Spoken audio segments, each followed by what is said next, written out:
Hi all, welcome to my channel. So today we are going to see the challenge of string repeat. We have to write a function called repeat string which repeats the given string src exactly count times. So we have to write the repeat str function which will have the number of times we have to repeat the particular string. So this is a string which we are given, and it after repeating the string, this is the string which is formed, and we have to return this string. So in the second example, we are given the str function, and here the number of times that we have to repeat is 5, and the string is hello. So when we repeat the hello 5 times, so this is a string which is formed, so we have to return this string from the function. So here we can see in the code we are given a function repeat str and the number of repetitions and the value of the string which is given, and we have to return a string. So what we can do here is we can have a str function, the str variable which will be blank as of now, and we will be returning the str variable here. So we will do operations and put the entire output into the str variable, and we will return the str variable here.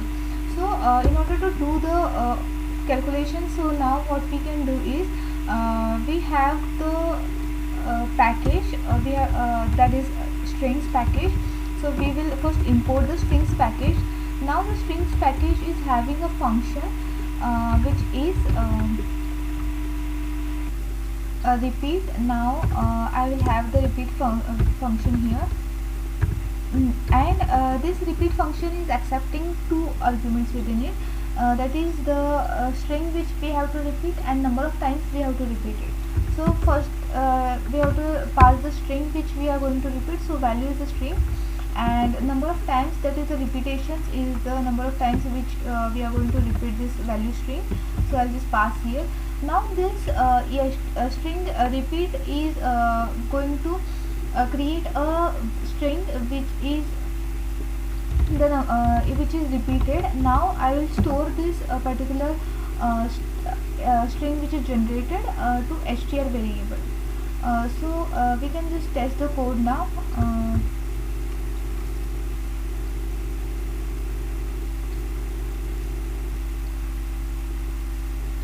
So it is giving me an error like imported and not used. So let's debug the code. We are importing the package strings, but here we are using the string as here the package name. So we can write here strings, and let's test the code again.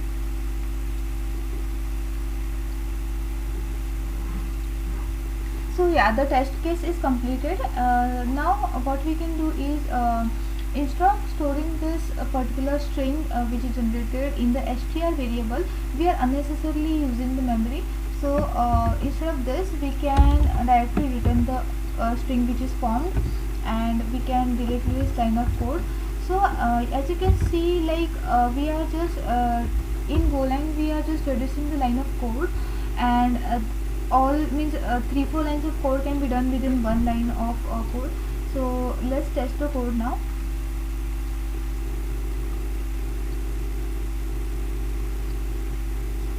So the test case is completed successfully, and let's attempt the code.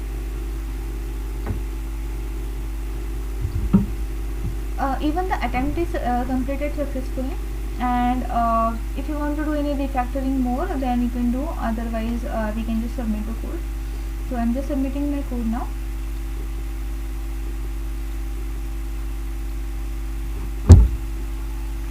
Even instead of repeat function, you can directly every time you can repeat number of times. So here you can see a code which is being given by other user who is just iterating over the for loop and repetition, that is which is passed already to us within the function. So we are going to repeat this loop for that many times, and we are every time adding the result, the particular string into the result. So this is one kind of thing you can do instead of directly using the repeat function. So people who do not know the repeat function within the strings package can also code like this. but it is better to use the inbuilt packages within the strings class.